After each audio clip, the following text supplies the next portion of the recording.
presenting our national teams. First referee, Mr. Fernando. Second referee, Mr. Ryan Vincent Corpus. Now let's meet your starters for Cignal HD Spikers. Starting off with our team captain, number 10, Wendell Miguel. Wearing jersey number 2, Joshua Umanda. At number 4, Peter Perez. Wearing jersey number 7, P. Bugawan. At number 18, wearing jersey number 20, Lloyd Josafat. Starting libero is number 13, Manuel Sumangit. Head coach is Mr. Dexter Clamor. Introducing starters of DLS EcoOil.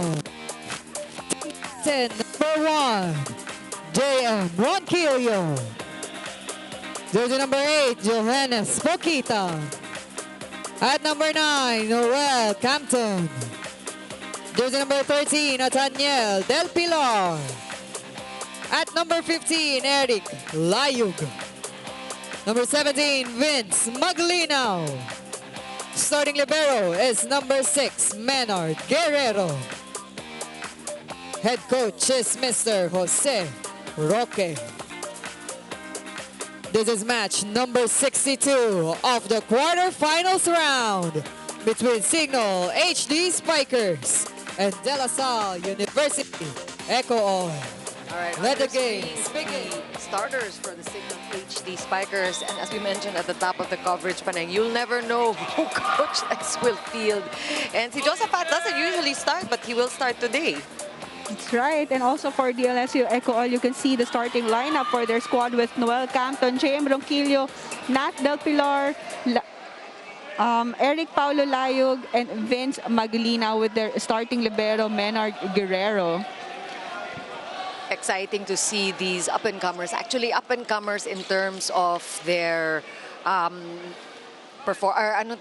their appearances. Kasi medyo mas bata nga ang DLSU, of course, a collegiate team playing for EcoOil, and the veteran Cignal. But we know that De La Salle will really give the veterans a fight today. In fact, they will score first. That's right. And actually, DLSU is one of the better server teams. But so far, kanina, hindi natin napag-usapan, but medyo nahihirapan sa dalawang department itong Cignal HD sa kanilang digs and receive. That's why we saw the first receive errors for their squad now. Pero dito sila bumabaho sa mga attacks. We know that they are the #1 attacking team, and we also did highlight JP Bugawan. So, hindi niya tayo binigo. He will score first for Cignal. Yeah, kahit nga nahihirapan sila dito sa kanilang reception, magaling itong mga spikers ng Cignal HD because parang na-master na nila yung mga out-of-system plays and nako-convert nila kagad into a point. Look at that hustle though. Talaga namang patayan. Like you mentioned, matira matibay talaga. And both teams are aware of how important it is to just really leave everything on the court today to make it into the semifinal round.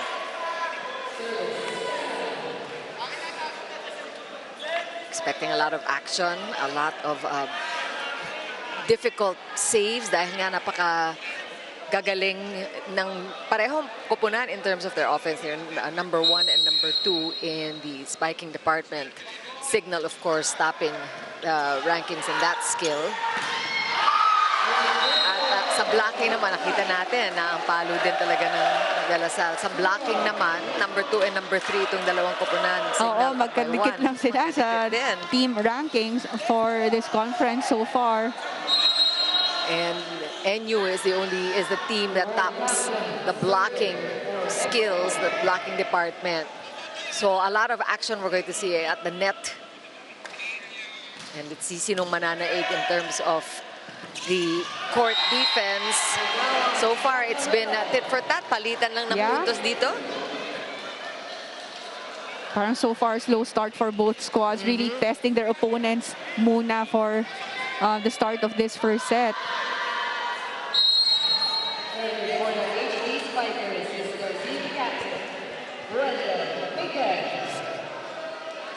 Wendell Miguel also sometimes starts, sometimes doesn't. He didn't start the last game out. Oh, that's a good pickup by Sumangid. And now we're seeing a little bit of a rally for the first time in this first set.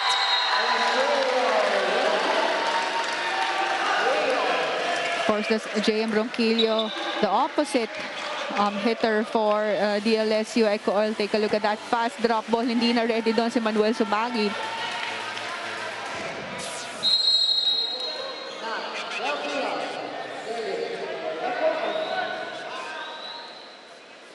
Del Pilar here with the serve, and that one's first service error.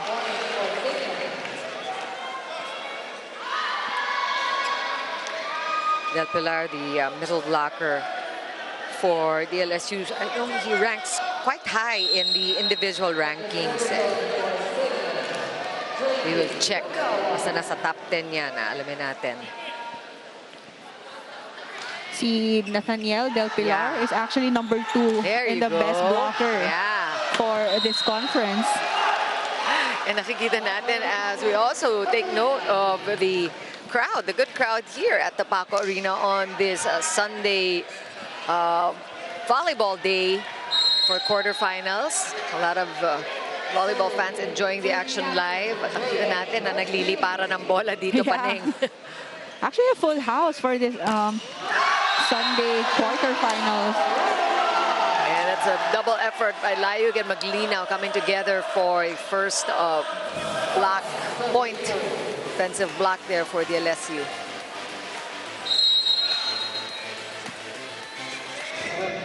Team captain JM Ronquillo, who made good points the last time out.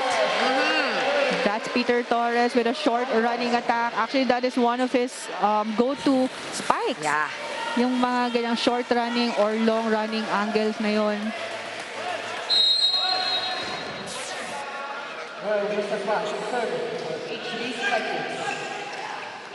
Broken play here, and we have somebody at the net. Lucky for DLSU. Was out of system. Jao Mandal caught fishing. Nahuli sa lambat.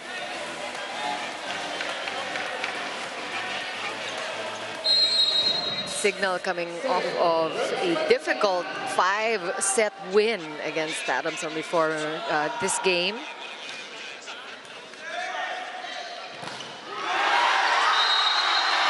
What a block by Noel Canton. Really timing that running attack of Peter Torres. Alam na niya na paghihiwalay nito ni Josafat yung kanyang spikers. Take a look at that. Oh, all alone there. Great effort by Campton, and we will be mentioning his name all day long, I think, Paneng, because Campton is also one of the most old reliables of the LSU. That's right. That was barely outside. Again, these the recalibration they need to and the tweaking they need to do dito sa kanilang services.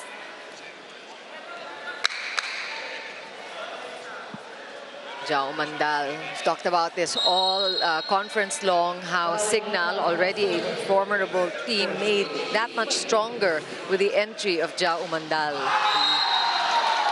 Open conference MVP, of course, hitting it into the net for his serve, and EcoOil, the LSU, will get to 8 points first. They're up by 2. We'll be back after the break.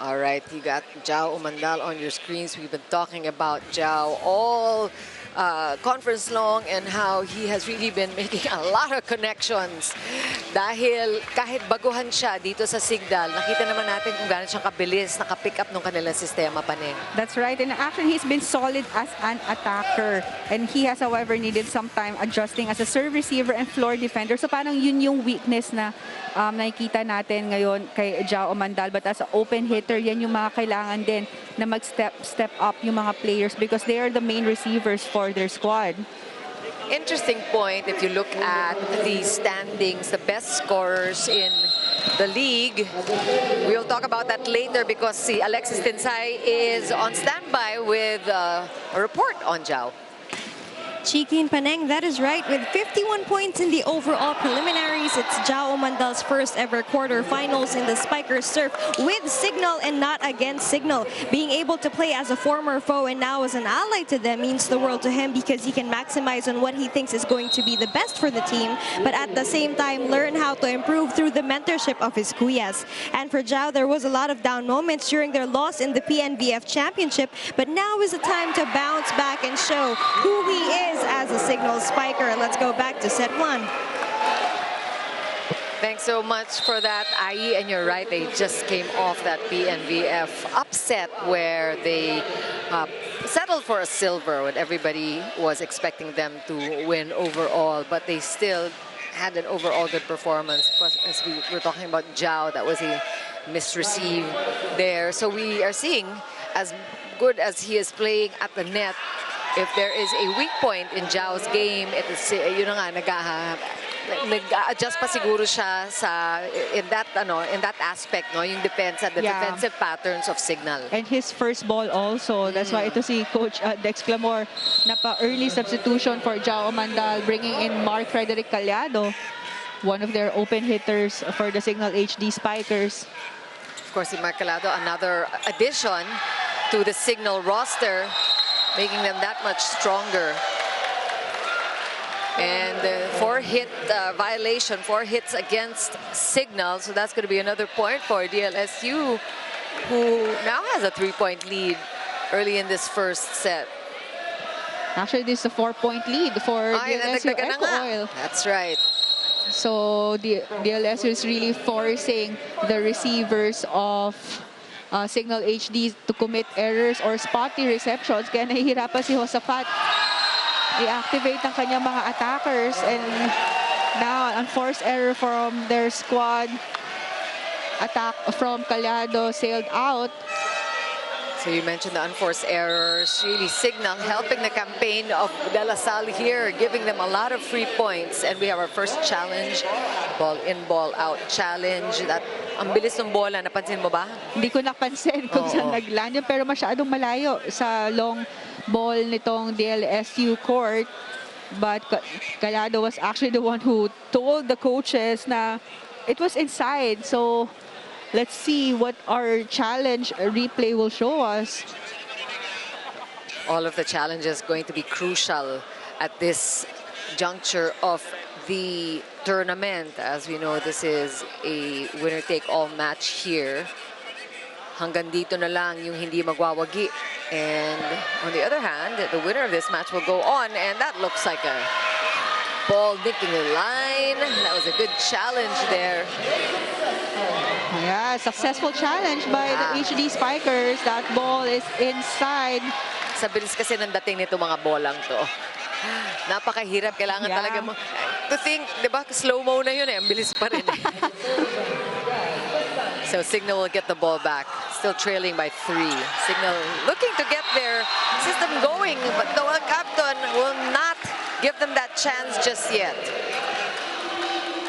First of all, Campton, one of the go-to spikers and scorers for the DLSU squad.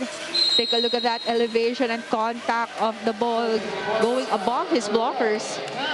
Campton, who scored 15 points against that the Cabuyao men's volleyball team, their last game, which they gave up, unfortunately, for La Salle. That caused the chink in their almost flawless record. And look at the hustle of De La Salle just going for the ball. Another chance for Cignal here. And again, another one from JP Bugawan with an exclamation point. Yeah. And grabe yung talo na yun ni JP Bugawan. It deserves another look. Take a look at that. Ang taas. Yeah. Another challenge here from the side of DLSU. You know, I actually saw the net quiver, Yeah. but we can't say for certain who caused it. So, nakita din ng De La Salle,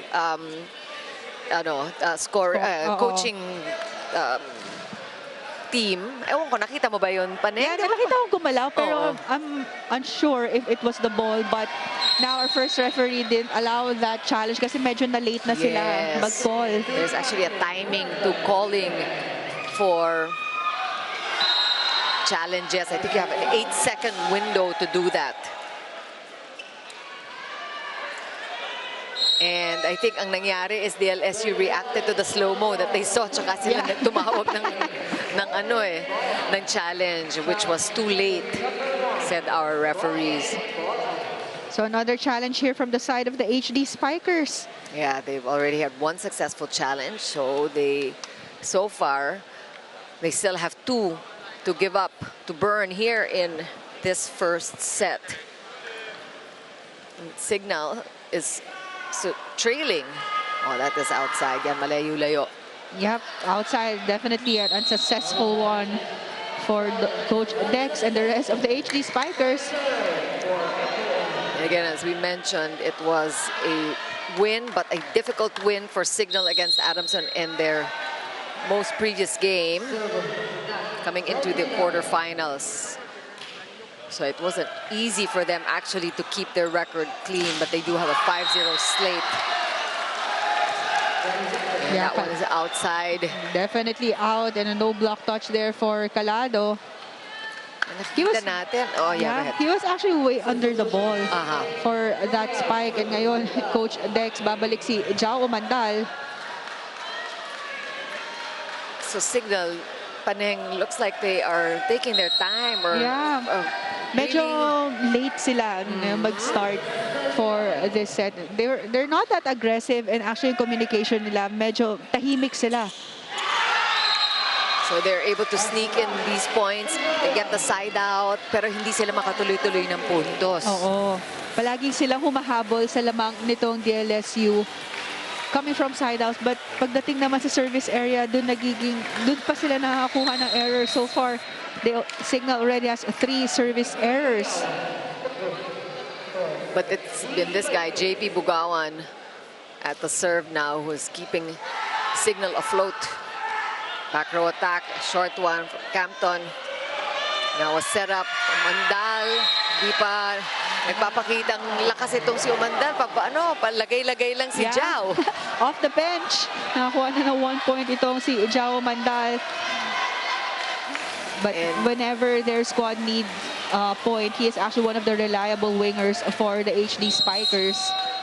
And really smart player. Nakikita mo naman na hindi lang lakas kung lakas. Talagang alam niya the most important thing is to score, no matter how you can get it. Get it the easiest way you can. Oh, wow. It's a good try. Casania was trying to chase for that ball, but that down-the-line attack from De La Salle, just too much. Keep the ball in play. And Ronquillo said at the start of the coverage na napanood naman natin, ready na sila, and they're out to have fun in this game as well. It's a good first ball of Jao Mandal, and that paid off. So he gets a point. Coming from a side out. Back-to-back points here from Jao Mandal. Now a 3-point advantage na lang meron itong DLSU.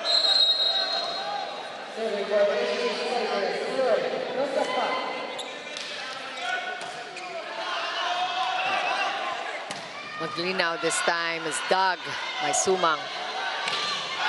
And that one is outside, untouched, or nope, there is a check ball, said our officials. Called there against Layug, middle blocker for DLSU.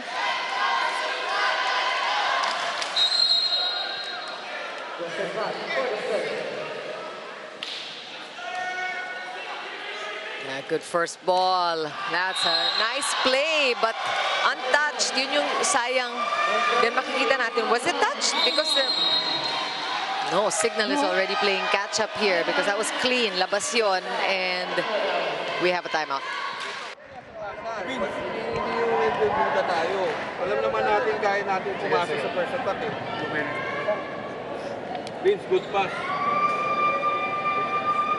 Kaya mo dito. Kaya. Let's go, darling. Dalawa. Let's go, darling. Ito. Dalawa. Good pass. Press. Press. Okay, kunin nyo na to. Paano libre? Isa lang naman yan eh. Pasa muna tayo isa. Bad pass. Zulo. Quick. Go. Let's go mga The crowd here at the Paco Arena. It's a great day for volleyball. This is Ricky Puno with Panang Deconing Water and Alexis Tinsay at courtside, bringing you Game 2 of our quadruple header quarterfinals day today for the Spikers turf. And as we see in this first set of our second match, mainit talaga ang labanan.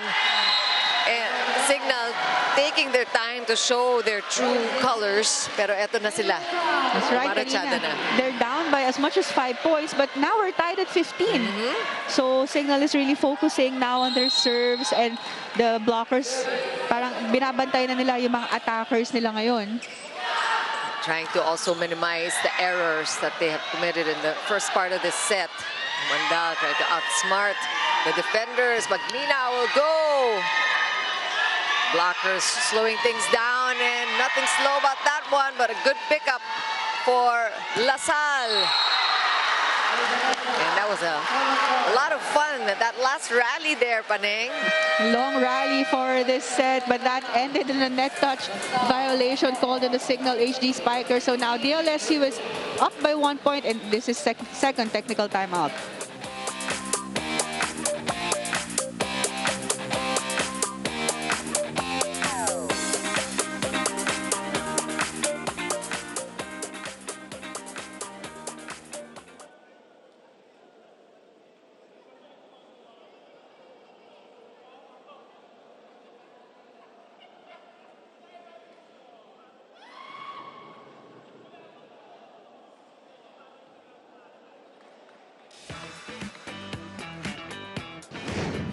Maangas na lang. Kasi ano siya parang mabait pero may angas na dating. Bilang Salle coach, graduate din siya ng Salle, so parang meron din siyang tig-dig factor ng Salle. Coach, hintayin mong graduate ko bago ka umalis, kung aalis ka man.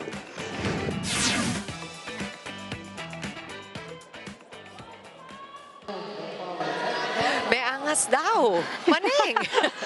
Actually, that was J.M. Ronquillo, the top scorer for DLSU EcoOil. And talking about this coach, of course, and iba-iba yan. Iba-iba nakikita naman natin dito rin as we saw that huge attack there. Big point for Cignal evening things out. One more time on that one. He saw the opening on that blocker sa down the line ni Jao Mandal. If you're the blocker for Jao, as much as possible, i-close mo na yung down the line, because pag nakita siya na small gap dyan, kaya niyang ipalusot yung palo niya, and we know how strong of attacker ito si Umandal. Ano mo, tama ka, talagang linulusot kahit gano'ng kaliit na upuwang ang ibigay mo, kaya niya. He's that precise. That's right. And now back-to-back points with a service ace. Even the number 3 digger. It's the other. Oh no, we do have Guerrero, number 3 digger in the league. And look at the effort that DLSU is putting forward to try to stop Cignal from gaining a bigger lead. Ang bilis ng swing, ano? And the momentum has shifted definitely to Cignal. Well, definitely, like what I mentioned a while ago, Cignal pa yung mahabol sa lamang ng DLSU kanina. But now, Cignal is taking care of a 2-point advantage for this set. So the pressure is definitely on the side of DLSU. And you can see them scrambling with their first ball and attacks because nahahawakan na rin or nakakuha pa ng block points ito Cignal. And what a service ace there for Jao. Nakadalawa na siya. Nakadalawa na in this sequence. Yeah. Yeah, and it has been trouble for DLSU with Jao Mandal at the service line. He has already found his rhythm. Definitely. So far, Omandao already has 7 points coming from 5 attacks and 2 service ace. Oh, good pick up there by Guerrero with a nice receive. And the side out that DLSU has been waiting for. And, you know, we've been talking about Guerrero, the libero for DLSU, number 3 best digger in the league so far. He has really his work cut out for himself dahil nga sa lalakas ng mga attackers ng Cignal. Also, si Guerrero is number 4 in the best receivers department. But things just happening too quickly on the side of Cignal. Peter Torres this time causing the damage, and they get the ball right back. Courtesy of that good first ball from Omandal. And a substitution here for the side of the HD Spikers. Bonono inside the court, subbing in for Peter Torres. Coming in at the serve here, this specialist. A 3-point lead now for Cignal. Oh, nice drop. That pancake by Josaphat.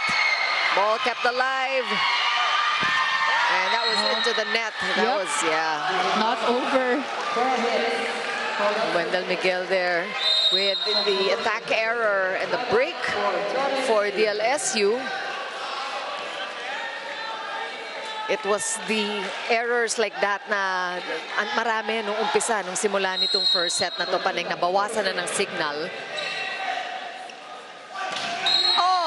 Nothing wrong with that one. But there is a stepping violation called on Jao Mandal, so the point will go to DLSU. Yeah, because he took it from the back row, and talagang pinagmamasdan niya ng ating DLSU coaches. We have a timeout. Move forward. Ano nang gagawin? Online ka, magandang pasa, itaas mo lang dito, paluin mo lang. Okay? First option, dito, be quick. Basta dito yung pasa. Medyo dito yung pasa para gumagalaw. Okay? Tapos, be quick. Pag dito pumunta yung pasa, i-reverse mo lang ng 1 dito. Okay. Okay niyo diyan? Oh, isa.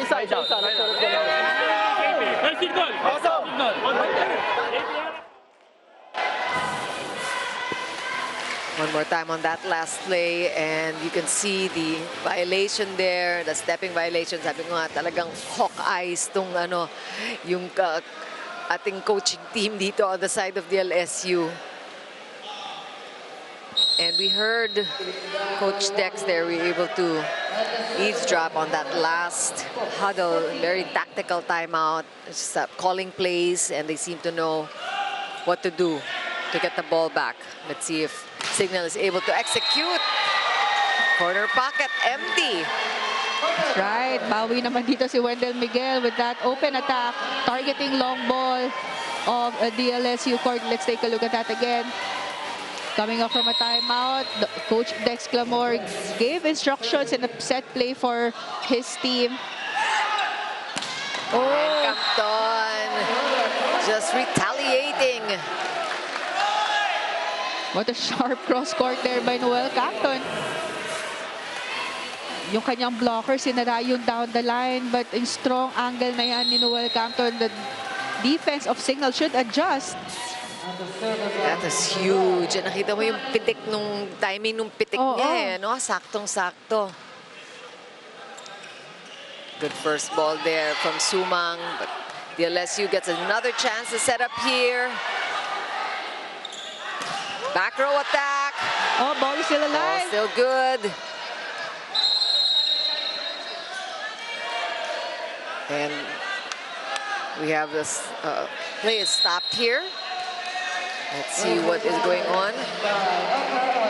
Yeah, the coaches of the LSU will challenge that play because they thought na yung first ball or yung defense ng Cignal dumiretso sa antena.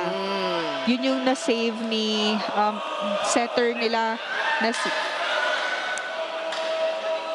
So we had to stop play there because DLSU nahuli nung isang beses, calling for the challenge. I didn't want to make that same mistake again. Let's see if that was a proper challenge from DLSU.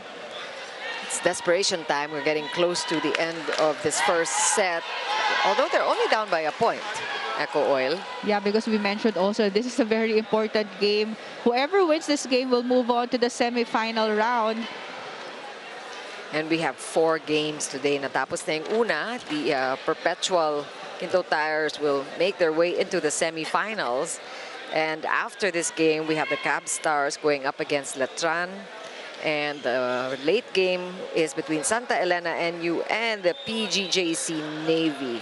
So a lot of excitement in our Sunday edition of Spikers Turf quarterfinals as we await the video challenge here called by DLSU. They say that somebody was at the net, somebody was in the net. Again, crucial video challenges here at this point. And a lot of things that we're seeing, alam mo na, feel mo na, parang na we are in the quarterfinals na in these crucial matches kasi iba na rin yung tension sa Paco Arena, iba yung crowd. Oo. Even the teams, grabe. This is 1-point advantage lang meron dito ang DLSU. Bola, mukhang bola yata yung tumama sa net.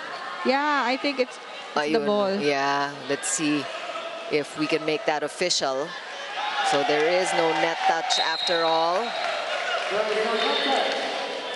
And that will be a do-over. So wala, because it happened during the play, in the middle of the play. And Cignal will get a point. So that was a risk. That's right, 2-point advantage for Cignal HD Spikers. So ganun kainit, ganun kaimportante ang bawat puntos dito.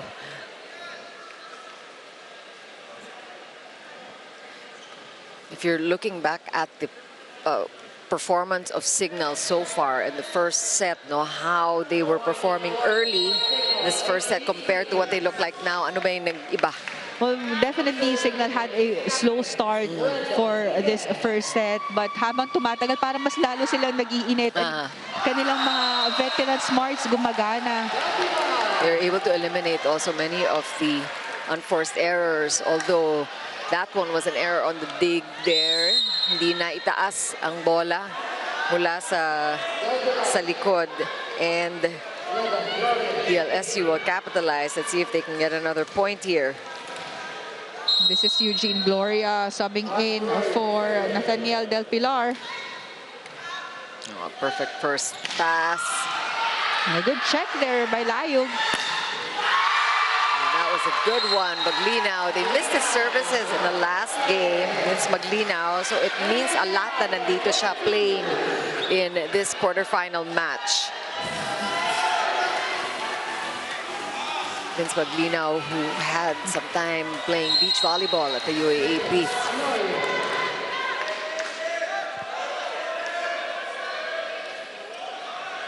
Slow, safe serve. And that one was too easy for Cignal.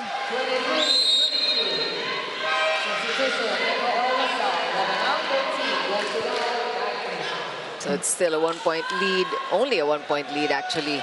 Yep. Now Del Pilar is back on the court.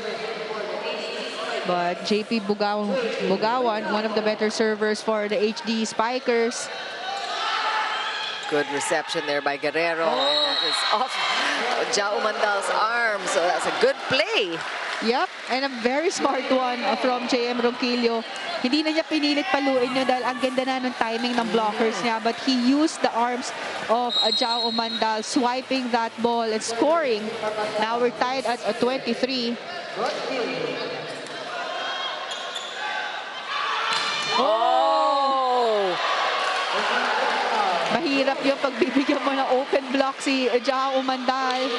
But that was such a deceptive play. Definitely. That was so well executed. Credit to EJ Casanya. because it really, I mean, nobody thought that it was going to be Jao Mandal's ball. And the joust won by Cignal, but ball still good. Another chance at the attack here. Same play. This time answered. Oh, I wonder if that was out. But Subang picked it up anyway. Jao going slow. Salle playing good defense. Oh! That's ironic, no? Sa lakas ng mga dating ng mga attack ng Cignal, sa overball lang i-score ang DLSU. But let's give credit to Noel Campton. Siya yung nakadepensa ng mga malalakas na palong binitawan nitong Cignal HD. Kahit na overball, Campton was there. And what a smart drop ball there by Poquita. A lot of excitement here, and we are now at 24 all. So we are going for 26. We have a timeout. Makinig lang, makinig. Alright. All 24, advantage tayo kasi sila yung mag-service. So, tuloy mo pa rin yung running short. 3 spikers ba? 2. 2 spikers ba? Okay. So, running short pa rin. Jao, wag mo i-drop. Kung i-drop mo, i-power tip mo. Banat, Jao. Kasi nakakadepensa sila eh. So, all you have to do is power tip or zone 1. Paluin mo. Nakakaindihan. One good pass. Medyo dito yung pass ha. Sumang, outside hitters. Medyo dito yung pass ha. Tapos todo mo. Ha? Okay. Okay, check quality na. Hey, signal! Signal! Let's take a look at that again. The defense of DLSU. And a good placement on the long ball there from Poquita. Just brilliantly played there by Poquita, who is, by the way, the third best setter in the league.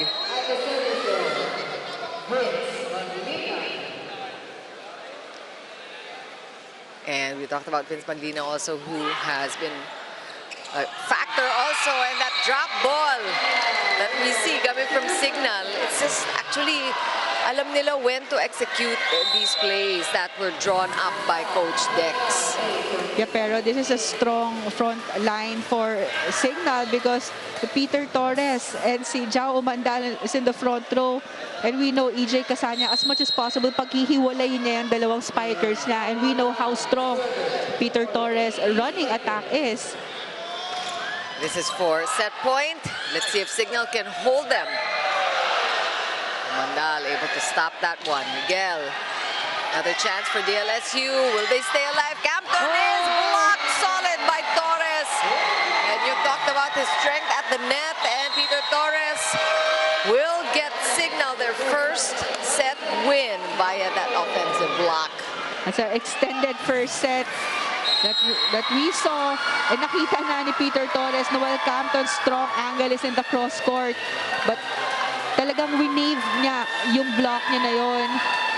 Timing that well and scoring, closing that first set 26-24. He didn't need that running attack for that one. We'll talk more about the first set after the break.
We are in the quarterfinals, and the teams are all out as you see the results of the first set. Cignal just eking out a win there, 26-24, an extended first set against DLSU. Well, definitely extended first set. And we saw the slow start of the Cignal HD Spikers, but a strong start for the DLSU EcoOil. But DLSU weren't able to sustain their momentum once na nakuha na ng Cignal yung type of play nila and the way they want to play for this game, because we saw a lot of scores coming from Jao Umandao and JP Bugawan, the go-to spikers for Cignal HD. And they were able to stop the scorers also for EcoOil, especially si Noel Campton coming up from that last point. And we're looking at the statistics. Attack points lamang ang Cignal with 17 points against 12 ng DLSU. Both squads scored 2 block points for that set and 2 service aces for that set. Though Cignal had more errors, 8 errors against 5 ng DLSU for the first set. But also, I think, breaks of the game na din, because isahan na lang sila nung nakaabot tayo sa latter part of that first set. But we know that Cignal HD is actually the #2 best blocking team for this conference and the #1 best spiking team for this conference so far. So they used those 2 departments to close that first set. We also mentioned that DLSU is the second best attacking team in the league, only behind Cignal, and we see that they were 5 points behind in terms of the attacking points, 12 points for Salle, 17 for Cignal. So meron pa silang i-improve doon, Paneng, no, in terms of their attacks. That's right. And actually, distributed yung scoring nitong Cignal for the first set with Umandal with 8 points, Bugawan with 6 points, followed by Torres with 4 points. But for the side of EcoOil, si Ronquillo, their top scorers, 5 points. Tapos Noel Campton and Maglina both have 3 points each. But you know, you mentioned the score distribution in Cignal, which is something I wanted to bring up earlier as we take a look at Bugawan, who's lording it over here at the front line. Hindi nagkukulang ng punto si Bugawan. But interestingly enough, Paneng, if we look at the top scorers in the league, wala sa top 10 ang kahit sinong Cignal HD Spiker. Not because they don't perform well, but because all of them get to score. Kaya nadidistribute talaga yung scoring. Oh, yeah, and also nabanggit natin during the pregame na si Coach Dex, iniiba-iba niya yung starters niya depende sa set, because giving chance also for the rest of the players to play, and especially kasi yung starting niya, nado-dominate nila yung mga first 2 sets or even the first set. So there are a lot of playing time for the rest of the squad. That's such a unique setup and unique situation that Cignal has. And that is what makes them really a formidable team, the team to beat here in Spikers turf. Early service error there by Noel Campton. And you know, looking at the lineup that we're seeing from Cignal, hindi pa nga natin nakikita si Alfred Balbuena, si Enjiga, hindi pa pumapasok, and they started in the last game out. So, yun, talaga you'll never know kung anong klaseng hugot ang gagawin ni Coach Dex. Oh, that one was an error there, but lucky for DLSU, buhay pang bola. Ronquillo will put it over, and he was trying to outsmart the blockers of Cignal, but it seems like there was somebody at the net. No, there's not going to be a violation there, so this is going to be a point for Cignal. So si Ronquillo, he knows also that he has to be creative against a very effective blocking of Cignal, but at that time, medyo napalakas yung tapik niya. Service ace, #3. Yep, that's JP Bugawan. So far, a steady game dito yung nakikita natin from JP since the first set. Good target there. Na late sa pwesto itong si Noel Campton.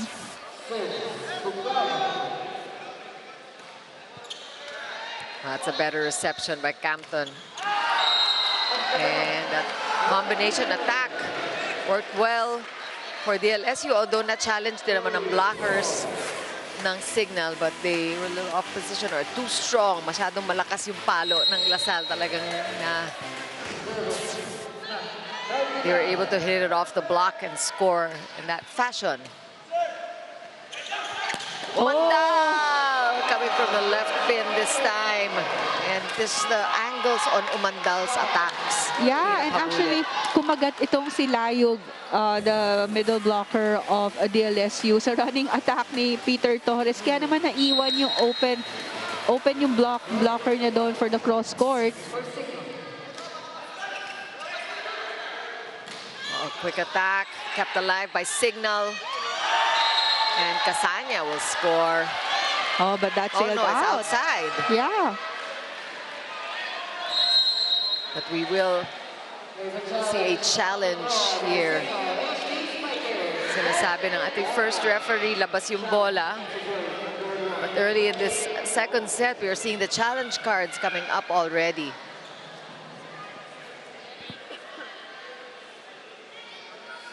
And I think part of the fun, really, watching Cignal is the explosiveness of these players, particularly si Jao Mandal. We've already seen a series of his attacks here. That looks like it hit the line there. Yeah. And that's a good call by Coach Dex. So it's a successful challenge for Cignal HD. Their squad is up by 3 points at the start of this second set. That's interesting because that was right next to our first referee. Siguro sa anggulo lang. Pero nasayang. Oo. Sa service error na yon ni Josafat.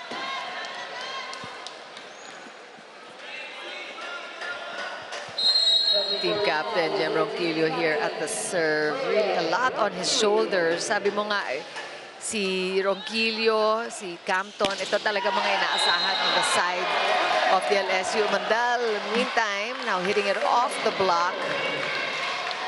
Yeah, coming from a side out. That was Jao Mandal targeting the hands of Poquita, the setter of DLSU. It's actually the shorter blocker in the front row now. And it's really the variety of his offense. It's the things that he can come up with. Sabi mo nga, kailangan mong bantayan yung down the line. Pero kung bantayan mo, ang dali niyang mag-adjust. Tapos iaanggulo naman yan. Go cross court. Very smart player ito si Jao Mandal. And coming from that down the line attack, nag-service ace naman siya. Now Cignal is up by 4 points. We are in first technical timeout.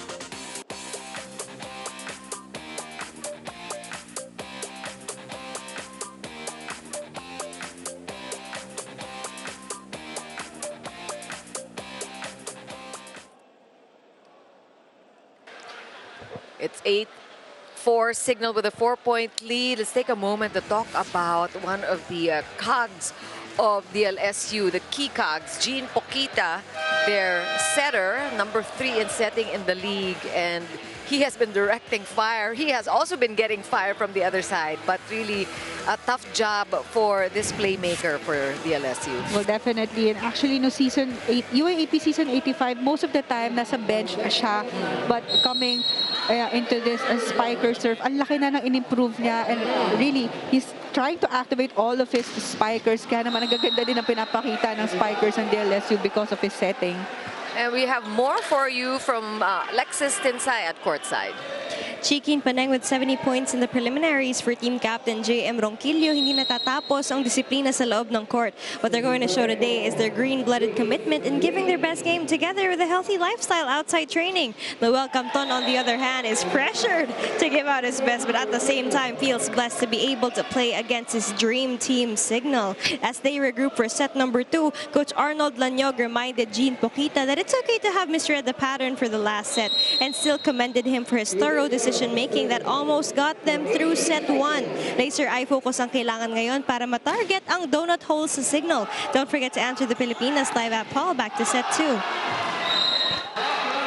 That's right. We challenge you to guess which opposite hitter between Cignal and DLSU will come out bigger today. Of course, JM Ronquillo is getting a lot more playing time than Isay Marasigan. So right now, si JM, we know also has been the go-to player for DLSU. Oh, wow!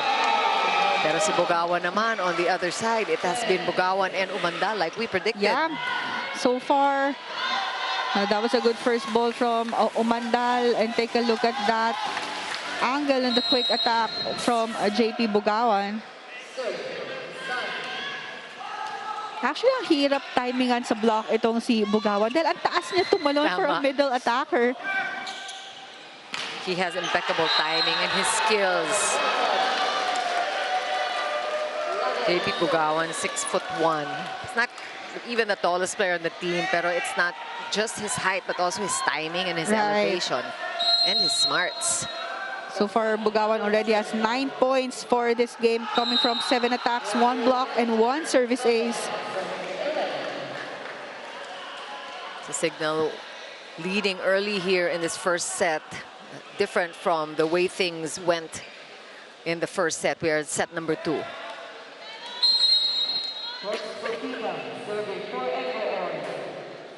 And we were talking about Jean Poquita, the setter for DLSU, who has to really be creative going up against blocking giants Cignal. That one through the block.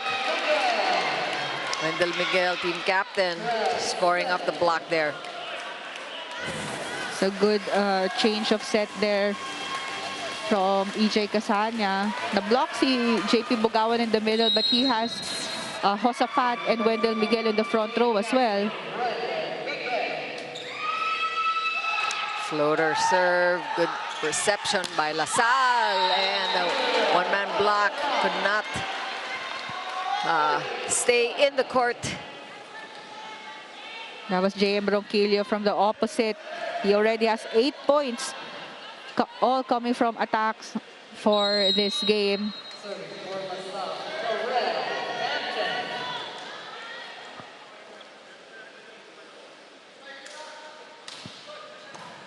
Campton targeting Miguel there. And JP Bugawan insisting on a check ball. I think all of Cignal's players swore they saw a check ball. I think we're going to... No, the point will go to Cignal, okay. actually. Di na kailangan ng challenge. Yeah. Nakita na ng ating first referee yun. Na-convince na rin ang ating first referee. Substitution for the side of DLSU. Yoyong Mendoza is inside the court for Noel Campton.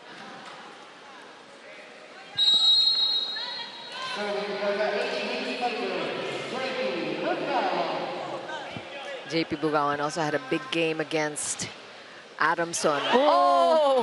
A facial from his own teammate, si Guerrero. Yan yung mga makikita natin sa highlight reel at saka sa YouTube ng paulit-ulit.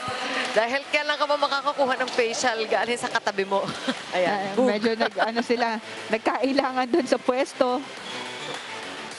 But yeah, the big point advantage here for Cignal. Napa-timeout dito ang DLSU. Yoyong gagampanan niya yung ano niya, responsibility niya. Pero kailangan magtiwala kayo. Tara. Pre, panindigan natin ang pataas ng moral natin. Panindigan natin ang pataas ng moral. Mga pre, angat nyo lang muna yung bola. Hey, Almo!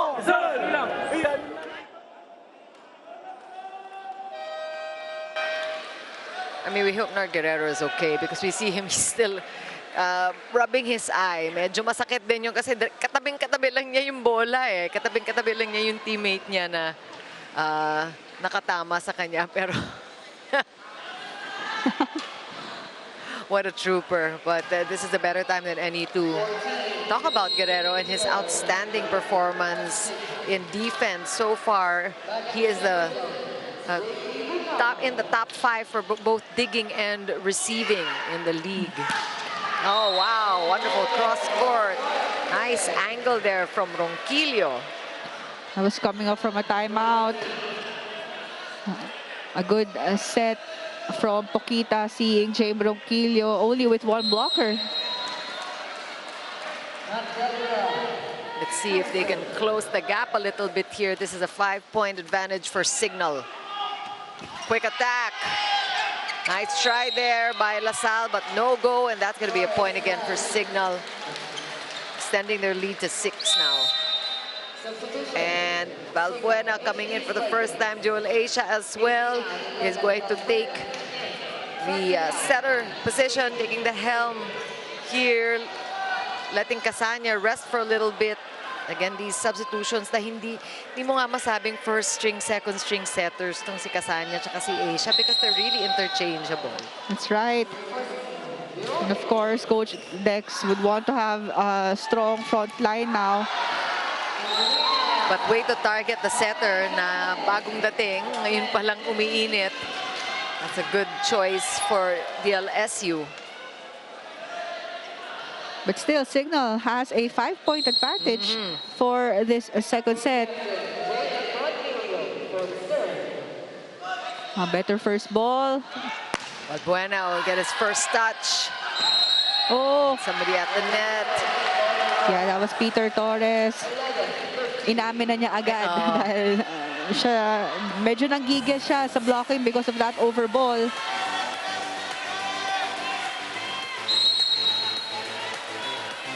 Definitely. Yung mga questionable na net touches na inaamin, di ba meron na ngayon fair play, yung green card. Nakita natin happening in volleyball in other leagues.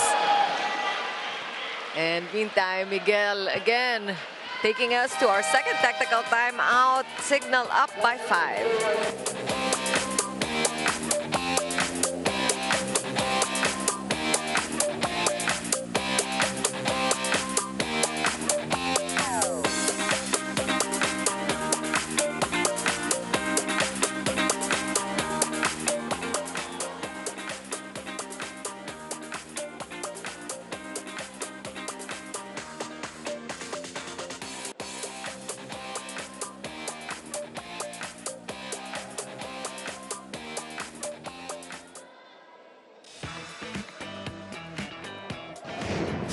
Yung maging top 1 palagi. Yun yung hindi namin inaalis sa mantra namin na always on the top kasi nasimulan na eh. So kailangan namin ituloy-tuloy. Hindi yung magiging complacent kami sa ginagalaw namin kasi naabot na namin, hindi kami ganun. So kung ano yung pinoprovide nila sa akin na knowledge, pinag-aaralan ko ng mabuti para may apply ko sa loob ng court.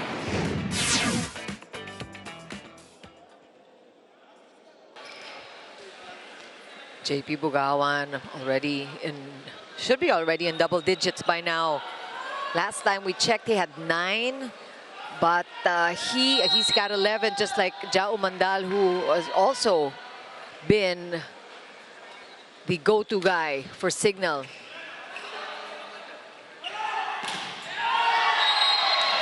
A good timing on the block there by Peter Torres.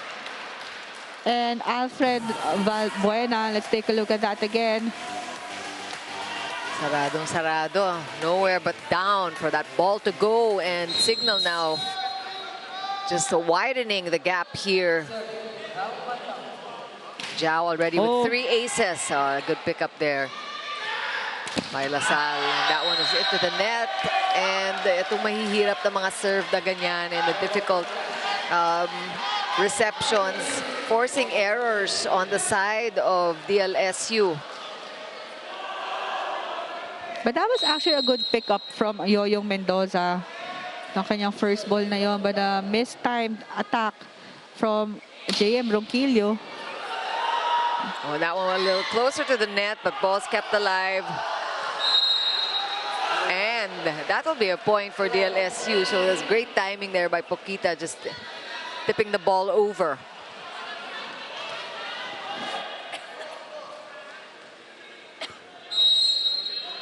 A chance here for EcoOil. I think if they're going to stage or some sort of rally, they have to do it now.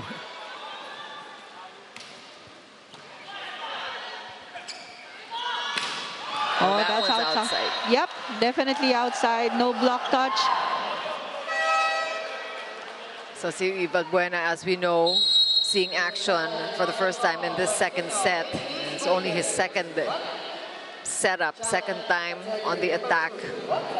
And there's going to be a challenge again, back touch challenge. It looked like it was wide, pero tignan natin kung nagkaroon nga ng contact ang DLSU before the ball went outside. May mga challenges to give naman si Coach Dex kasi yung first challenge niya was good. Successful naman. But kahit ganito kalaki yung lamang ng Cignal, ayaw mag-relax nitong ni Coach Dex and the rest of the squad. So here's the official replay. Tignan natin. Parang wala. Parang wala. Yeah, parang malayo. So, a successful challenge by the HD Spikers. The point will go to DLSU. So now Cignal is only taking care of a 5-point advantage. What DLSU needs here now is a string of points. They really need to rally and do it quickly.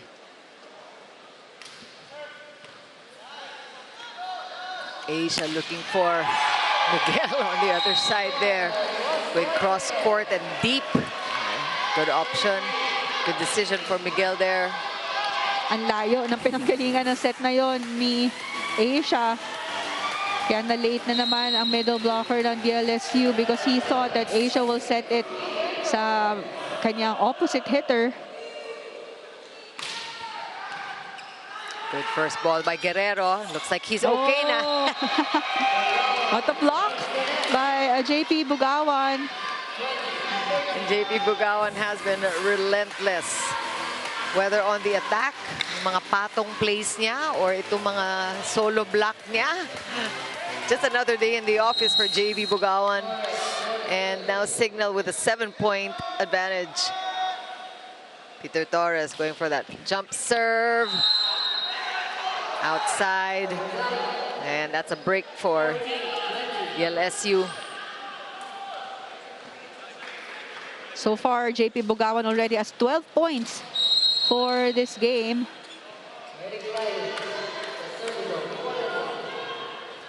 And DLSU has been able to get the side outs, but they need a string of points. Nasa 20 points na ang Cignal kung gusto nilang humabol. Oh! And Wendell Miguel had a tough time there. Yup. Medyo malayo yung pinanggalingan na set na yun ni Sumang. At ang bilis ng dating kay Wendell Miguel. That's why he wasn't able to time that ball well. So timeout here from Coach Dex Clamor of Cignal. Naka 2-0 run. Dapat ganyan ha. Subs. Subs. Sumang. Sumang, outside hitters. Dito yung pasa. Okay? Hey, Spikers naman. Backweek ka na. Backweek. 5 dito. Oh. Kitang. 2. Oh, basta maximize. Maximize kung open. Alright. Oh, single block. Maliit lang. Haluin mo. Haluin lang. Hey, Cignal! Cignal!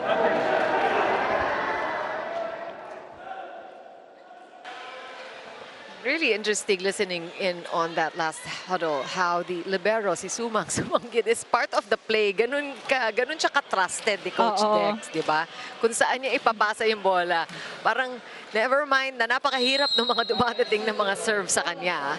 Pero meron pa rin siyang tiwala na maipa-place at mapapasa ng tama ni Sumanggid yung bola. Kaya iniiwasan na lang siya eh. He's actually one of the better receivers for their squad. He's number 6 in the best receiver department for this conference. Yes, and he's really a staple here. Everybody knows and loves Sumang and his talent as a defense specialist, as the libero for Cignal.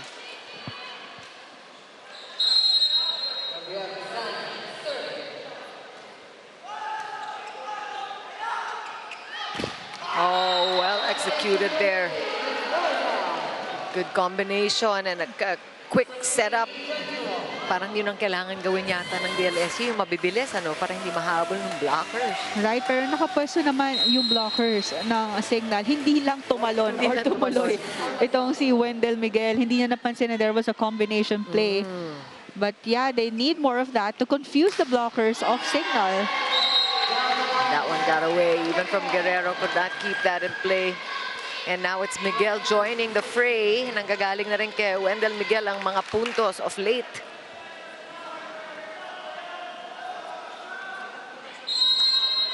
So far for this set, medyo napapadami na errors ng Cignal. But malaki pa rin ang lamang nila. Good pickup. Umandal, nice save there by Sumang. Umandal will go again, and he keeps going slow and short. Two-man block, and one more chance here. Back row attack. Oh, it's Miguel again. Talagang siyang tumatabo dito. Nakakarami na si Wendell Miguel. That's a smart play from back row. Definitely. And actually, hindi ganun kataas yung set ni EJ Casanya sa kanya sa the back row. But a good placement on that drop ball. Kasi nagsiscramble yung defense ng DLSU. And a timeout here called by DLSU EcoOil. Masyado tayo nag-play safe. May isang hindi lumalaban, doon kayo sumama sa lumalaban.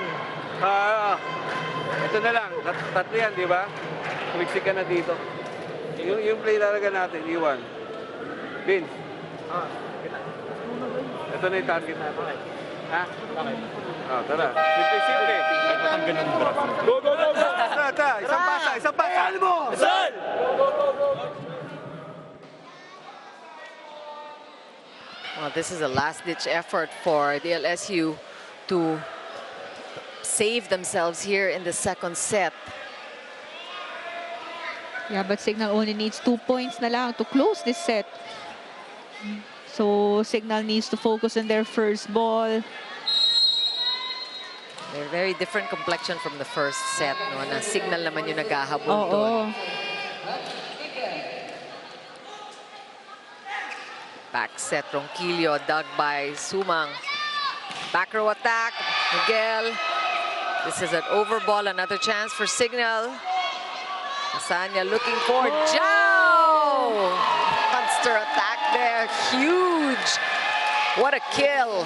That's right. And actually a confusing set play for Cignal because they thought DLSU, si Jao pumwesto sa gitna. Akala nila dun siya papalo in the middle. But sinet yon ni Casanya on a short open attack.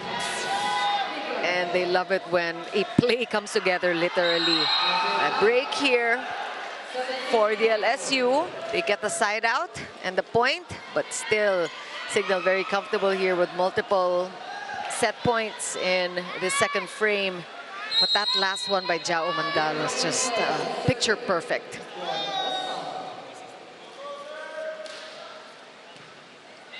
Perfect pass. Oh! Del Pilar showing why he is such a highly ranked blocker. Gandang basa nun. O siguro sabi niya kanina pa to nakakaisa si JP Bugawan. That was a good one-on-one block by Del Pilar. And here a timeout by Coach Dex Clamore of Cignal HD. Nice yun. Okay lang yun. Right zooms, outside hitters, makinig ha. Medyo dito yung pasa. Sa gitna ng big week. Yan. Same lang. Up, reverse, Lloyd. Paruin mo ng long cross. Pag single block. Okay? Paruin mo ng long cross. First option, pag nandito, papaside. Kasabayan pa rin yan si JP. Pwede nga kami mag-press coach ng diretso. Diba, bumalik na tayo. Nalalaman na yung diretso na tayo press. Wala mo na po ito. Two options. First option, press or reverse.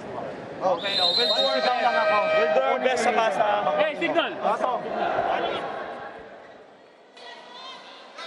Napakadaming options. Oo nga. Ang dami niyang binigay na instructions si Coach Dex.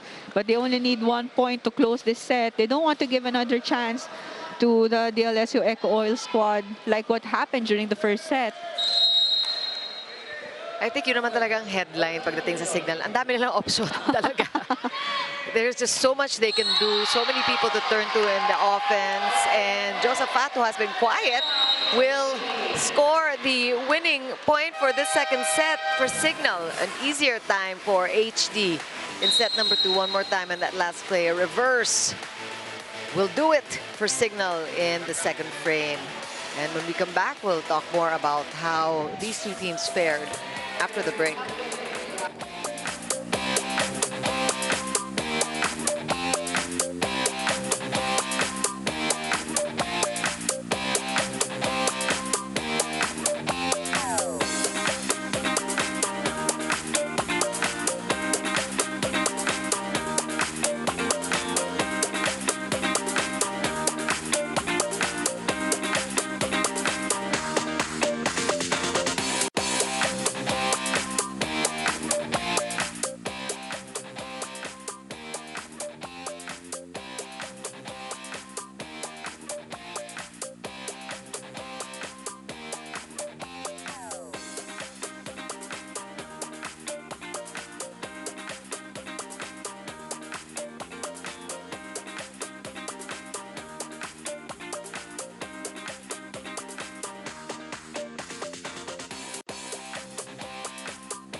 An easier second set for Cignal. 25-18 was how that set went down, and we saw it was a lot of firepower on the attack, particularly si Jao at saka si JP Bugawan.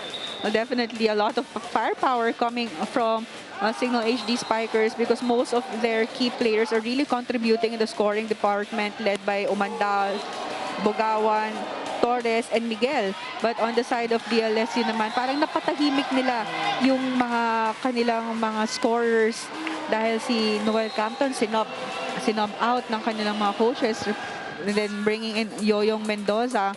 And we're looking at the statistics for that set. Look at Cignal dominating the attack department with 15 points against 7 on DLSU. And Cignal also scored 2 block points and 3 service aces for that set. Though Cignal had more errors with 10 errors. Actually, 5 from those errors are service errors from Cignal. Tas itong EcoOil had 5 errors naman for that second set. Well, definitely a better start for the Cignal HD Spikers, but coming into this third set, they should sustain their momentum and have a good start para magtuloy-tuloy na if they want to close this game and secure a ticket for the semifinals. So the pressure now is on the side of DLSU EcoOil. Pressure actually on this guy, the server. Itong si Pokita, our setter, who has to orchestrate all of the plays coming from the green side.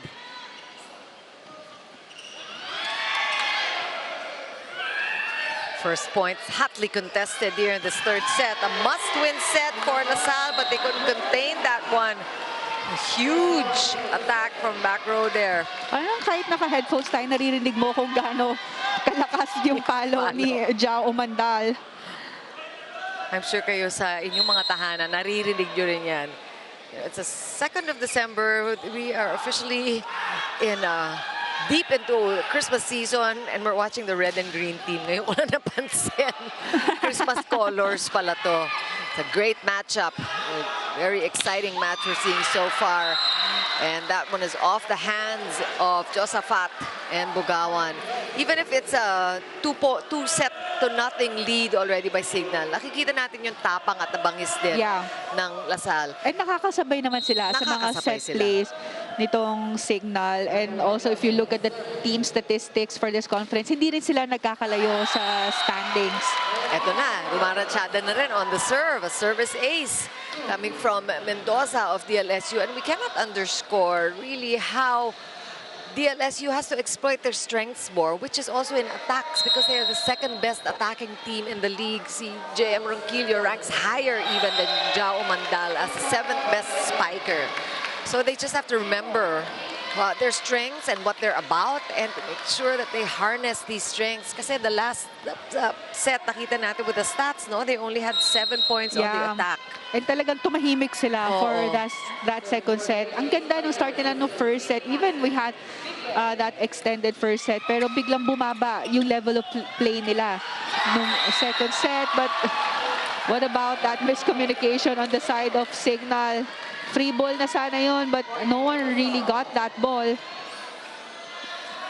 As you say, it's also about the first ball. So Pokita needs to get that first pass in order to execute his plays and activate all of his attackers. But a service error after a service ace, that does not bode well for the LSU, who is in a must-win situation all around in this set and in the tournament in general. This will take them out of the running and will end their season early. Talk about the LSU if they don't win this set and keep on playing. Oh, that's off the hands, so that works out for Salle. Whatever works, don't just hit it off the hands like Ronquillo knows how. That's right. Actually, JM Ronquillo delayed his attack, waited for the hands of his blockers. Kita mo yung hang time niya doon, pero pinalo niya palabas yung bola.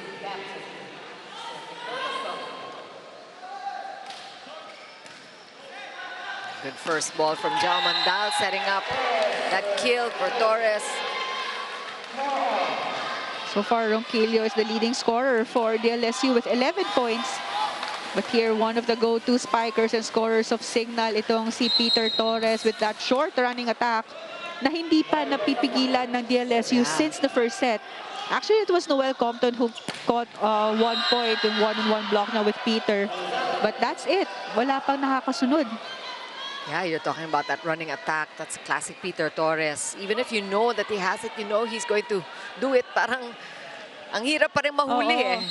And of course, credit to EJ Casania na talagang inaantay niya yung approach ng kanyang mga middle blockers bago niya iset sa kanyang wing spikers. Kaya nahuhuli madalas itong middle blockers ng DLSU.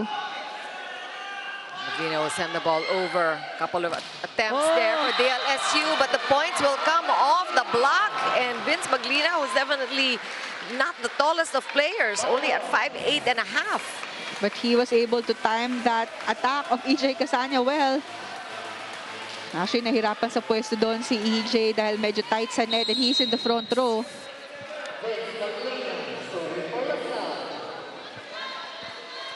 And DLSU looking much better here in this third set. They know the urgency of the situation. And they might just take the lead with this pass. Let's see if Mendoza does it. And here come the attackers of DLSU. Of course, Yoyong Mendoza, actually during their previous game against Capstars, he's one of the leading scorers. He scored 12 points during that game and one of the reliable open hitters for the DLSU squad.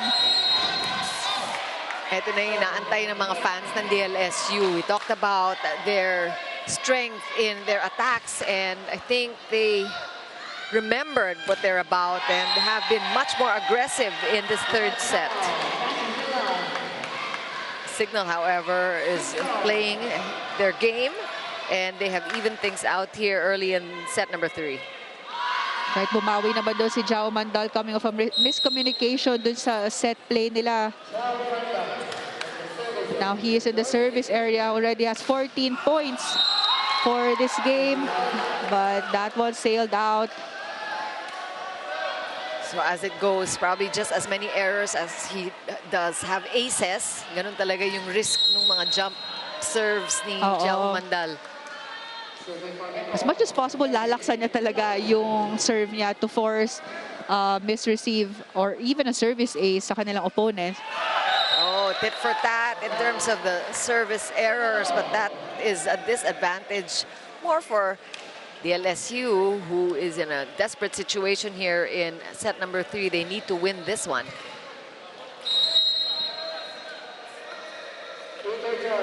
Peter Torres getting ready to serve here.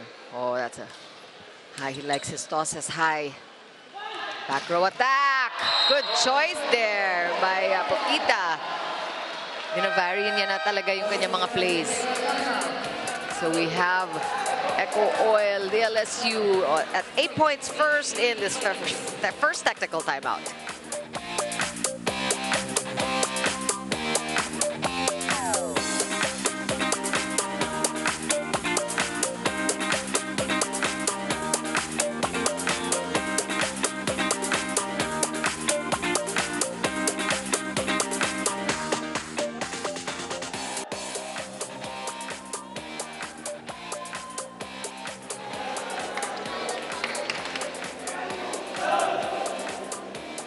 Cheeky in Paneng with JP Bugawan with 56 points in the preliminaries. He mentioned to me that even a champion team like them has to humble down and study every single player down to the nitty-bitty details, given that EcoOil has a dependable starting 6 and also second 6. With his mastery at the net, he's eyeing on how to defend Cignal's side of the court against Ronquillo's attacks. And like you said, Cheeky, Christmas is around the corner. JP shared to me na mas mapapasaya ang kanilang holiday team trip and party if tutuluyan nilang may sarado to hanggang finals. Let's go back to set 3 if Cignal will close this out in 3 sets.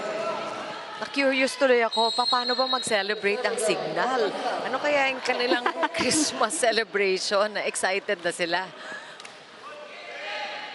Thanks so much for that, Alexis Tinsay, giving us the goods from courtside. And here comes Cignal evening things out again. So it's been a side-out game so far here. So far, the start of this third set.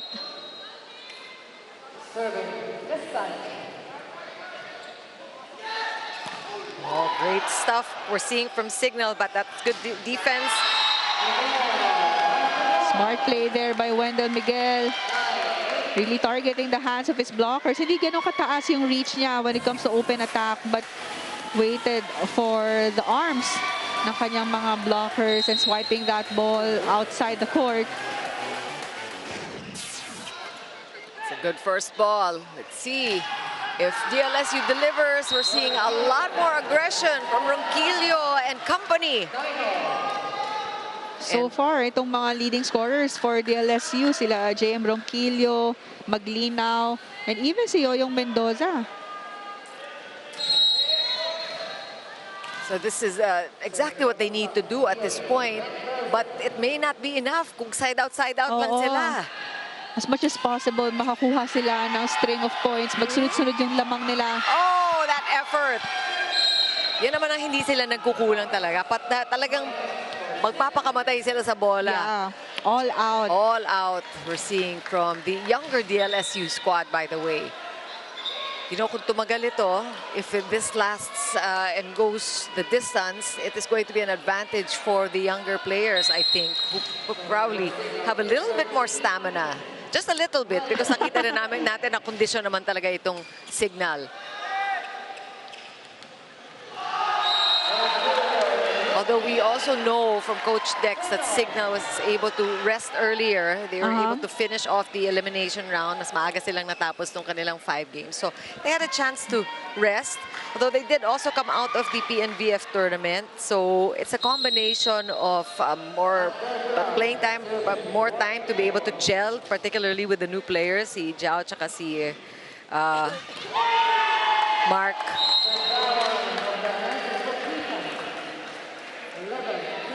Speaking of Mark Calado, we haven't seen him today. One of the explosive players also of Cignal. Parang he subbed in for Jao Mandal no first set, pero saglit lang. Oo, hindi rin siya, linabas din siya agad. Hindi rin siya nakapuntos. And that one's outside again. Good try. But it was called out. Missed opportunity there for the side of DLSU kasi open block na yun for Maglinaw. But medyo nanggigil siya doon at sailed out.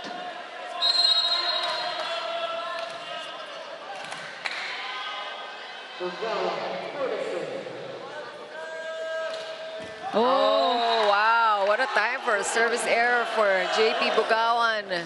Yan ang pinagdadasal ng mga DLSU fans. Sige na, mag-error pa kayo dahil kailangan namin humabol. Yeah, itong mga free points, syempre, gustong-gusto yan ng DLSU.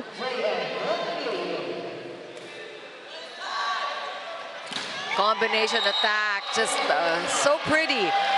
Napakagandang panuorin talaga. Yeah, of course, Jao Mandal. Talagang very consistent when it comes to his open attacks. And like what we mentioned, pag kailangan na signal ng score, baton lang nila kay Jao, makakuha ito ng puntos.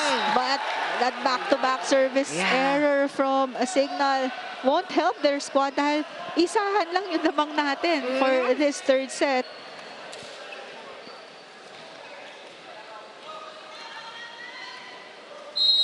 At the LSU still playing catch-up here. And Vince Maglinaw with that serve. Oh, tough set. And there was a contact with the antenna here, or lifting violation. Whatever the call is by first referee Velarde, it's going to be against Cignal. Yeah, they're saying na lifting violation called on Jao Mandal kasi medyo iba yung lipad niya or approach niya for that miss set. Take a look what happened. I thought the ball hit the antenna, but it was a different call that will favor the LSU anyhow. And so now we're even at 13 apiece. And just smoke behind that attack. Bumawi si Jao. Ayaw niya ng ganun. Good try by Mendoza, though. That's right. And yun naman din yung maganda kay Jao Mandal na pag nakakuha siya ng error, bumabawi siya agad automatically on the next. And let's see if he can keep things in control here this time. He had a service error last time he was on the line there. Better serve, but good reception by Guerrero. That's off the block, and Mendoza has been contributing a lot in this third set. Well, definitely. Yeah. He was the one who started no third set. And coming from the bench no second set, ang ganda ng mga pinakita ng first ball and defense, and also contributing in the scoring department. Now you got Del Pilar back in the front row, the strongest blocker for Team DLSU. Ay, iniiwasan din siya. Alam nila that if you have to choose, you go challenge Poquita at the block, the smaller blocker. Of course, that's Wendell Miguel in the open attack. Actually, magaling dyan si Miguel na mag-target ng blockers. Good first ball there. Mendoza stopped. Cignal will get the counter here. And what a counter by Wendell Miguel there. Of course, back-to-back points from Wendell Miguel. Kanina, isahan lang yung lamang, but now Cignal is up by 2 points, and we are here at second technical timeout.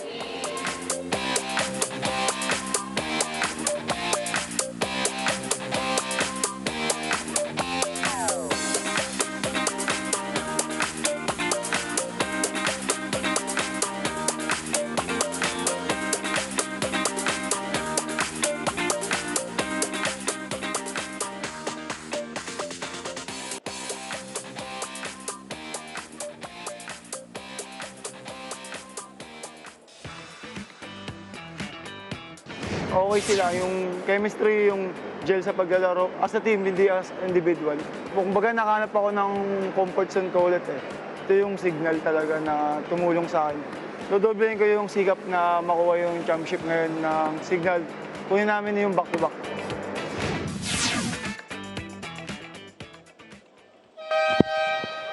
You know, that's something that you have to say about Jao Mandal and his role here in the Cignal HD Spikers. Kasi you can take it for granted, Paneng, na dun sa ibang mga kupunan niya, siya talaga yung sinasandalan. All the pressure's on him.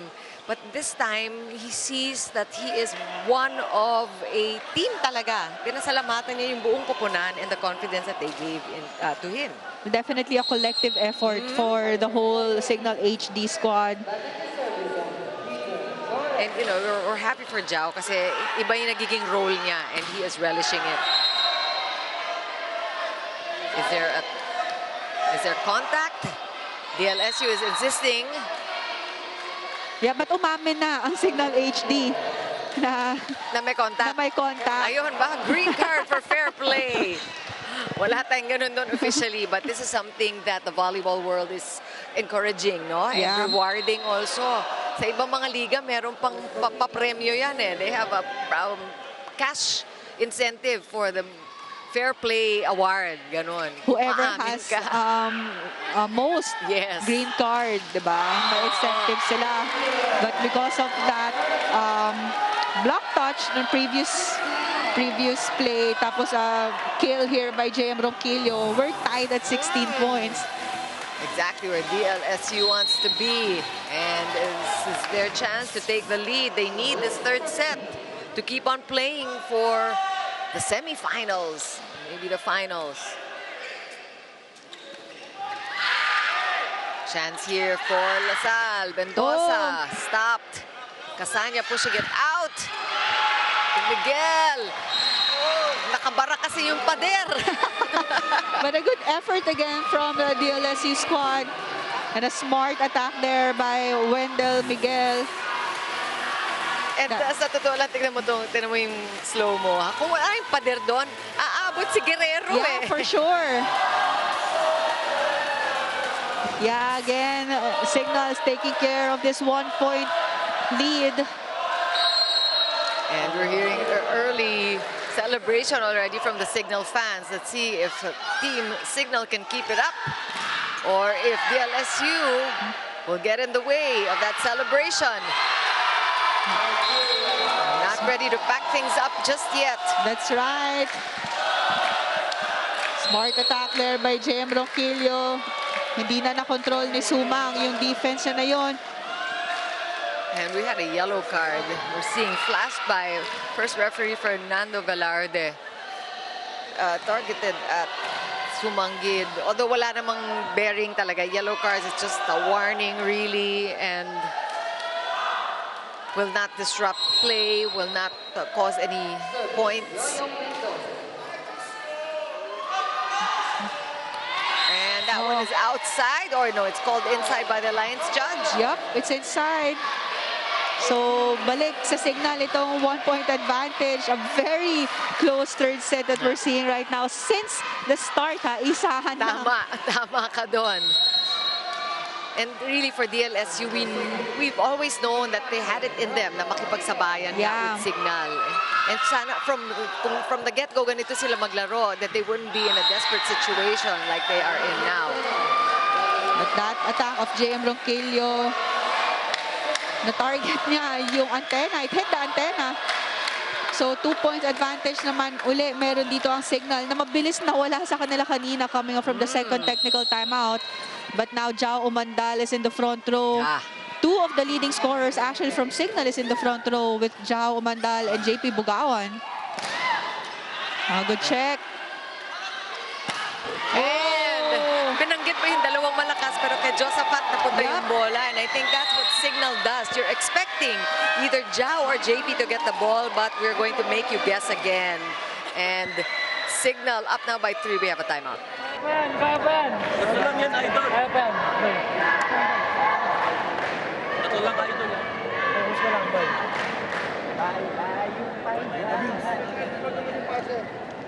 Ito yung nasa middle. Ito ka na lang dito. Yung kunin natin dito. Maiksi lang ako, coach. Maiksi lang. Maiksi. Maiksi lang. Ako siya magalit dito? Hindi, coach. Magod na ako, coach. Oo. Play. Yo!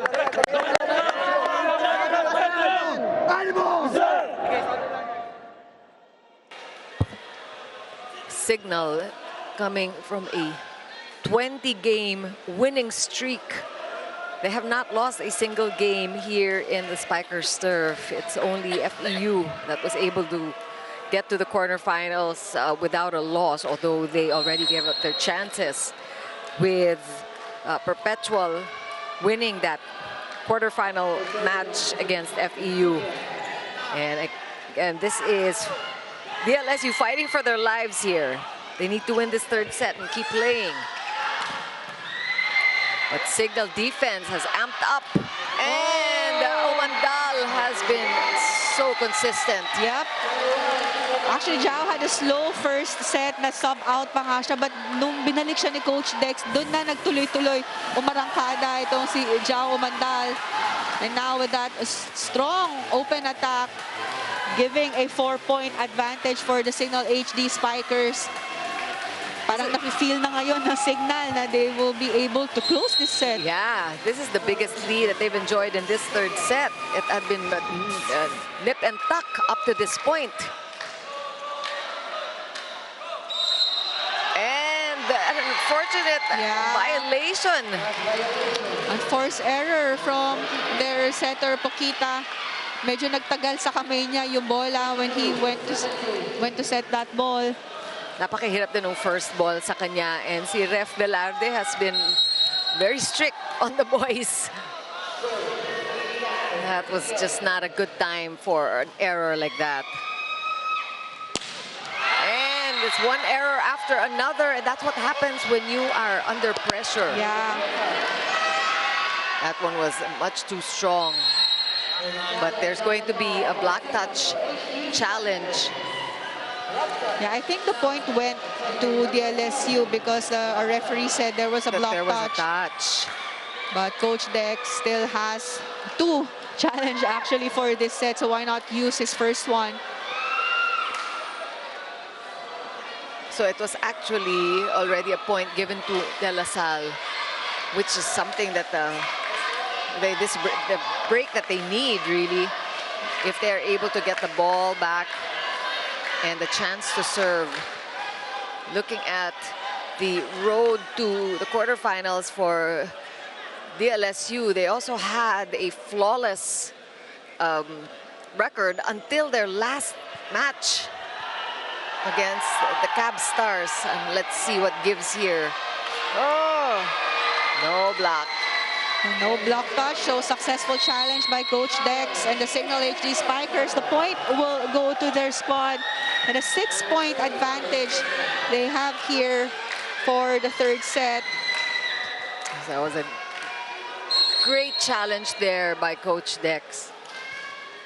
That was an unexpected service ace kasi mabagal lang yung dating ng bola. Mabagal, but ang ganda nung target niya kasi tatlong players ng DLSU nandun na nagsisiksikan sa side na yon. So definitely he forced service error and miscommunication also for DLSU. So timeout here by DLSU. Let's listen in. Laban pa rin natin, bro. Di pa tapos. Di pa tapos. Last point lang yan, pero di pa tapos yan, ha? Hindi lang naman inaasay namin sa inyo. Gano'n yung pagkagusto, manalo. Wala. Yung energy natin, walang-wala. Laban natin. Laban yun. Last pa lang sila, pero di pa tapos, ha? Tikit lang natin. Yes, darling. Go! Ano mo? Isa! A heck of a challenge post there to the DLSU squad, but might be a little too late. Gaano ba nilang gustong manalo? I'm sure gustong-gusto. But this is going to be an uphill climb, making up 7 points with a red-hot Cignal. That's right. And actually, sinabi ni Coach Jose Roque na gusto lang niya makita sa players niya na lumaban at wag lang hayaan na maging madali for Cignal. Well, that's one good point for Maglinaw, making up for that last one, hitting it off the block. Clearly a block touch for that last point there. But it is still set point, match point for Cignal.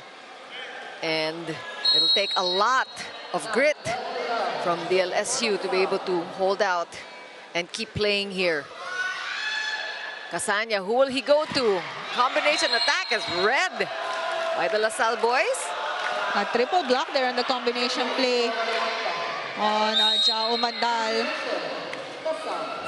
Good block by LaSalle because sabay-sabay sila nabasa nila yon na kay Jao ibibigay ang bola. That's a great effort there, and that's already 2 match points saved by DLSU. Good serve. Oh, but that's going to be it. Jao Mandal says, you can stop me once. but not the second time. And the young fans of Cignal HD enjoying the action and the victory here at the Paco Arena on this Sunday action-filled volleyball day. One more time on that winning point by Jao Mandal. Very fitting that he gets his team to the quarterfinals. That's a 3-set win, straight set victory for Cignal HD, but not without a fight from DLSU. And we'll get a chance to talk more about that last set. Went down 25-19. Back for more after the break.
Good afternoon, volleyball fans. Live again here in Paco Arena, Manila. Welcome back to the quarterfinals of the Spikers Surf. It's the second match of your Sunday quadruple header. And it's also the second sweep as well. The Cignal HD Spikers has added another win to their 20-game winning streak. And with me is player of the game, none other than JP Bugawan with 16 points, 12 attacks, 2 blocks, and 2 aces. Congratulations, JP.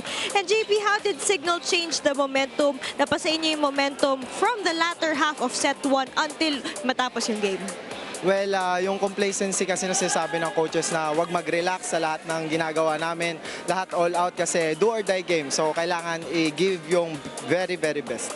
At kita natin na binigay nyo talaga yung best. And of course, with that set number 3, napanood namin that you guys offered some out-of-system plays that left DLSU EcoOil guessing. And with that, gano'n ka-importante yung mixture ng classic Cignal plays together with your new plays and also your new players?